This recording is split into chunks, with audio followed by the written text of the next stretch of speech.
नमस्कार दोस्तों, स्वागत है आप सभी का इग्नू पाठशाला में। आज के इस वीडियो लेक्चर में हम लोग देखेंगे MA sociology second year MSOE 004 urban sociology के कुछ मोस्ट इम्पोर्टेंट क्वेश्चंस जो एग्जाम में लगभग हर बार पूछे जाते हैं। और आज का हमारा क्वेश्चन है impact of urbanisation on family. ये क्वेश्चन हमारा पूछा गया दिसंबर 2022, जून 2022, जून 2021, दिसंबर 2020 और उससे पहले भी कई सालों में। तो चलिए देखते हैं। अर्बनाइजेशन एक स्ट्रक्चरल प्रोसेस ऑफ चेंज है जिसमें लोग माइग्रेट करते हैं from rural to urban areas. शहरीकरण यानी अर्बनाइजेशन को जनरली हम लोग इंडस्ट्रियलाइजेशन या औद्योगिकरण के प्रोसेस से रिलेट करते हैं, बट जो हमारा शहरीकरण है वह हमेशा औद्योगिकरण का परिणाम नहीं होता है। Urbanisation is not always the result of industrialisation. जब अर्बनाइजेशन एक्सेस में हो जाता है तो हम लोग उसे ओवर अर्बनाइजेशन कहते हैं। ओवर अर्बनाइजेशन का क्या मतलब होता है? जब अर्बनाइजेशन किसी पर्टिकुलर एरिया के कैरिंग कैपेसिटी को सरपास कर देता है और वहां की रिसोर्सेज पे प्रेशर पड़ने लगता है तो हम उसे ओवर अर्बनाइजेशन कहते हैं। Institution of family, continuity and changes. According to Parsons, family is a factory where personality is produced. Parsons के अनुसार परिवार एक कारखाना है जहां से पर्सनालिटी प्रोड्यूस होती है। मतलब एक individual as a child born होता है जिसका कोई अस्तित्व नहीं होता है और फिर वो सोशलाइजेशन के प्रोसेस से, एजुकेशन के प्रोसेस से सब करके अपनी पर्सनालिटी, इंडिविजुअल पर्सनालिटी बनाता है और अपनी सोसाइटी में एक अलग पहचान बनाता है। और स्ट्रक्चर के अनुसार हम लोग फैमिली को 3 पार्ट्स में डिवाइड कर सकते हैं। Based on structure, family can be divided into 3 parts: conjugal family, nuclear family and extended family. Now let's see them. Conjugal family, only husband and wife are present. Nuclear family, husband, wife and unmarried children are present.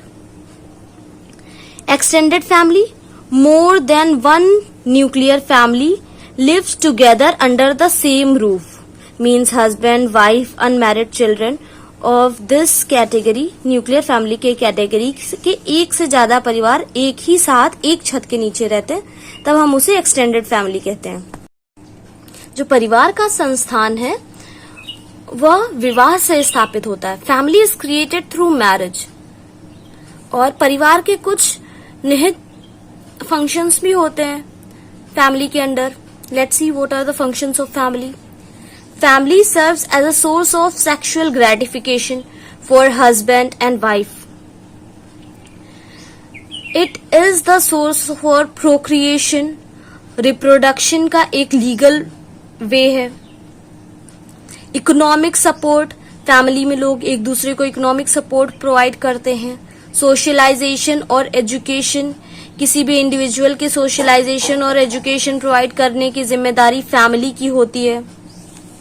Now let's see the changing forms of family.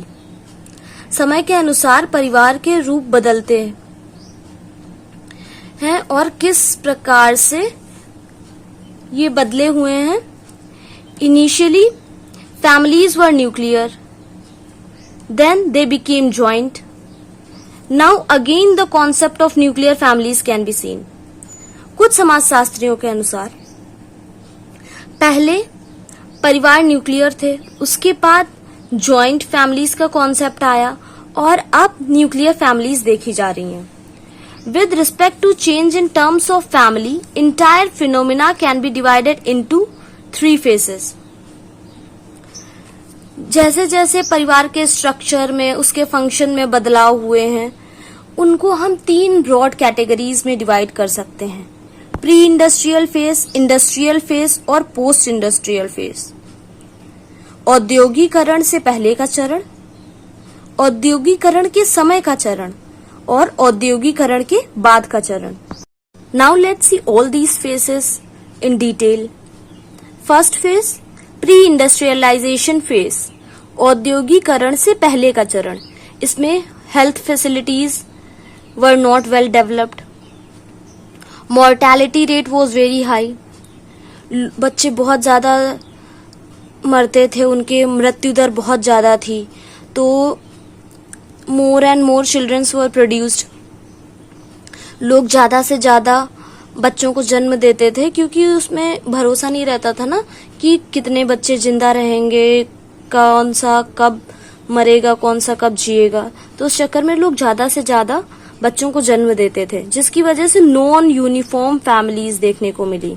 मतलब किसी भी family में size consistent नहीं था, किसी भी family में कितने बच्चे होंगे ये डिफर करता था फैमिली टू फैमिली।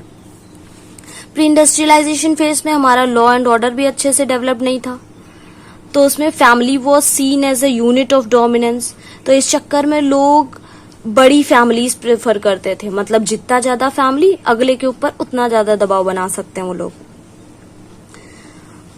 और प्री इंडस्ट्रियलाइजेशन फेज में family was seen as a unit of consumption and production, परिवार के स्तर पे ही कंजम्पशन होता था और प्रोडक्शन भी होता था, इसीलिए ज्यादा से ज्यादा लोग ह्यूमन रिसोर्स कंसिडर किए जाने लगे। मतलब जितने ज्यादा लोग एक परिवार में, उस परिवार से उतना ज्यादा प्रोडक्शन होगा और उतना ही ज्यादा कंजम्पशन होगा।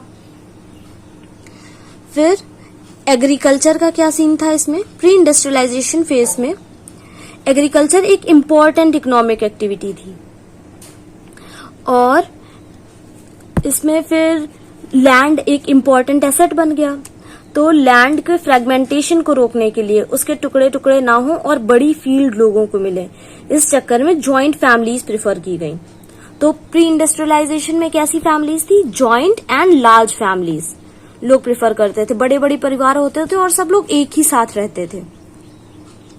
और जो सेकेंड फेज है इंडस्ट्रियल फेज, औद्योगिकरण के समय का चरण, इसमें क्या हुआ? बहुत सारे बदलाव हुए पॉजिटिव सेंस में। हेल्थ केयर फैसिलिटीज सुधर गई हमारी, उससे क्या हुआ? हेल्थ केयर फैसिलिटीज जब सुधरी, मोर्टेलिटी रेट कम हुआ, बच्चों का मृत्यु दर कम हुआ, तो फैमिली में यूनिफॉर्म साइज देखने को मिलने लगा, कि मतलब ये कहा जाने लगा कि हर एक परिवार में लगभग इतने इतने बच्चे हैं, ब्ला ब्ला ब्ला, ये सब। लॉ एंड ऑर्डर की व्यवस्था भी सुधर गई, no longer unit of dominance, परिवार अब यूनिट ऑफ डोमिनेंस नहीं बचा था, और कंजम्पशन और प्रोडक्शन हमारा इंडस्ट्रीज में होने लगा, कंजम्पशन नहीं सॉरी सिर्फ प्रोडक्शन इंडस्ट्रीज में होने लगा, तो फैमिलीज अब unit of consumption and production भी नहीं बची थी। एग्रीकल्चर ने अपनी इम्पोर्टेंस खो दी थी इस फेज में। जब एग्रीकल्चर ने अपनी इम्पोर्टेंस खो दी, तो लैंड एक कोई बहुत जरूरी एसेट नहीं बचा, तो लोग जॉइंट फैमिलीज की जगह न्यूक्लियर फैमिलीज प्रेफर करने लगे। न्यूक्लियर फैमिलीज छोटी होती थी और उससे क्या होता था, लोगों को माइग्रेट करना आसान होता था, लोग माइग्रेट करके जाने लगे एक जगह से दूसरी जगह। जितना भी रूरल पॉपुलेशन था वो कमाने के चक्कर में अर्बन एरियाज जाने लगा, अर्बन एरियाज में सेटल होने लगा, वहां रह के अपनी रोजी कमाने लगा। People became highly ambitious and materialistic, so they preferred smaller families। औद्योगिकरण में सब शहरों में ही था, सारा जितना कुछ था, जितनी इंडस्ट्रीज सेटअप हुई सब शहरों में थी, तो लोग गांव से शहर की तरफ जाने लगे और पैसे कमाने लगे, उनकी महत्वाकांक्षाएं बढ़ने लगी, और महत्वाकांक्षाओं और इच्छा को पूरा करने के लिए बड़े परिवार की जरूरत उनको फील नहीं हुई, वो छोटे परिवारों को महत्व देने लगे, क्योंकि उनके साथ एक जगह से दूसरी जगह जाना आसान हो गया, छोटे परिवारों में खर्चा कम लगने लगा, तो लोगों ने पैसे को इम्पोर्टेंस देना यहाँ पे चालू कर दिया था। तीसरा चरण है पोस्ट इंडस्ट्रियल फेज, औद्योगिकरण के बाद का चरण। इसमें बहुत सारे बदलाव हुए फैमिली स्ट्रक्चर में, मतलब जो बेसिक फैमिली प्लान था ना वो तो हिल ही गया, बहुत ड्रास्टिक चेंजेस थे। देखिए पहला क्या था, डिवोर्स बिकेम कॉमन। पहले स्पेशली हमारे इंडस्ट्रियल सोसाइटीज में डिवोर्स बहुत कॉमन हो गए, और हमारे इंडिया में तो डिवोर्स का कॉन्सेप्ट ही नहीं देखा जाता था among Hindus and other sects में, बट आजकल ये सब कहीं कॉमन हो गया। इंडिया में भी डिवोर्स बहुत बड़े स्तर पे देखने को मिल रहे हैं। लोग सिंगल पेरेंट फैमिली प्रेफर करने लगे, तो हमें सिंगल पेरेंट फैमिली भी देखने को मिलती हैं। जब डिवोर्स के केसेस बढ़ेंगे, सिंगल पेरेंट फैमिली देखना आम बात है। होमोसेक्सुअल फैमिलीज लोग प्रेफर करने लगे, लिव इन रिलेशंस में लोग रहने लगे, और वेस्टर्न सोसाइटीज में तो लोग लीगल पार्टनर्स को प्रेफरेंस देने लगे। शेल फैमिलीज का कॉन्सेप्ट भी इंडस्ट्रियल पोस्ट इंडस्ट्रियल फेज में इमर्ज हुआ। सेल फैमिलीज कौन सी होती है? जो अंदर से खोखली होती है, मतलब परिवार एक साथ तो रह रहे हैं लेकिन उनके अंदर इमोशनल अटैचमेंट नहीं है। अगर किसी परिवार में हस्बैंड और वाइफ दोनों काम करते हैं, दोनों वर्किंग होते हैं, तो वो एक चीज और नहीं प्रेफर करने लगे न्यूक्लियर फैमिलीज में, कि वो अपने जो बूढ़े माँ बाप हैं, बच्चों के दादी दादा, उनको परिवार में जगह देने लगे जिसमें वो बच्चों की केयर कर सके, बच्चों का ध्यान रख सके और बच्चों के माँ बाप जो हैं वो काम पे जा सके। तो इस चक्कर में फिर से जॉइंट फैमिलीज का कॉन्सेप्ट इमर्ज होने लगा। तो ये थे कुछ बदलाव जो हमने देखे इंडस्ट्रियल, पोस्ट इंडस्ट्रियल और प्री इंडस्ट्रियल फेज में। मैंने ये वाला आंसर आप लोगों को पॉइंट्स और कीवर्ड्स के फॉर्मेट में दिया है जिससे आप लोगों को याद करने में आसानी रहे। और एक बार ये अगर आप लोग पॉइंट्स और कीवर्ड्स लिख के याद कर लेते हैं, कॉपी में लिख के फिर उसको याद कर लेते हैं, 2-3 बार पढ़ेंगे ना तो आराम से याद हो जाएगा। फिर इसको आप पैरा में इजीली कन्वर्ट कर सकते हैं। एक डेमो दिखाती हूँ आप लोगों को कैसे आप इसको पैरा में कन्वर्ट कर सकते हैं। जैसे ये हमारा फर्स्ट हमने पैरा सपोज कर सकते हैं। ये अर्बनाइजेशन हम लोगों ने क्या कहा? Urbanisation structural process, movement, migration of people, rural to urban areas. ये हम लोगों ने एक फ्लो चार्ट फॉर्मेट में इतना देखा। ये आपके लिए इजी टू लर्न है। अब इसको हम पैरा में कैसे कन्वर्ट करेंगे? Let's see. Urbanization is a structural process of change which is associated with the movement or migration of people from rural to urban areas. आप देख सकते हैं आपका ये इतना और ये इतने पैरा में कन्वर्ट हो गया और वर्ड लिमिट भी बढ़ गई। तो आप ऐसे करेंगे ना, आप सफिशिएंट होगा आपके लिए कि आप मोर देन 500 वर्ड्स या लगभग नियर अबाउट 500 वर्ड्स की लिमिट को छू जाएंगे। Thanks for watching the complete video. Thank you.